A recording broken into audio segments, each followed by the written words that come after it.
წერს ადამიანი ინტერნეტით არ მაგაყიდვებიო. რო დავათვალიერეთ თქვენი გვერდი რო ვნახე, თქვენ არასდროს არ გექნებათ ინტერნეტით გაყიდვები. ჯერ ერთი უნდა გადაიღოთ პროფესიონალური კარგი ხარისხის ფოტო. შემდეგ უნდა ჩაიცროთ ეგ ტანსაცმელი, რასაც თქვენ ყიდით და უნდა გადაიღოთ ვიდეო. ადამიანს უნდა მოუყვეთ რა ტანსაცმელი არის, რა ნაჭრისგან არის გაკეთებული, რა ზომა არის და ასე შემდეგ. თქვენ გაქვთ ესე იატაკზე დაგდებული ტანსაცმელი, გადაღებული ფოტო, ვიდეო, მუსიკა გაქვთ დადებული და გონია რომ შეკვეთა მოვა. არა გენაცვალე, ესე არ მუშაობს. თუ გინდა რომ გქონდეს გაყიდვები, უნდა გქონდეს ძალიან კარგი კონტენტი. შენ ესე იატაკზე დაგდებული ტანსაცმელს რო სურათებს ვუღებ და ვიდეოებს და მუსიკას ადებ, შენ არასდროს არ გექნება გაყიდვები.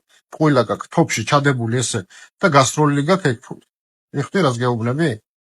ასე რომ უნდა გააკეთო კარგი კონტენტი, კრეატიული ვიდეოები უნდა გადაიღო, უნდა იჯდე, მოიფიქრო რა ვიდეო უნდა გადაიღო, რომ ხალხისთვის იყოს თან სახალისო, თან გაუმარტო რას კიდი და როგორ კიდი. ამის შემდეგ გექნება ჩემო კარგო უკვე გაყიდვები. ასე რომ დაიმახსოვრე.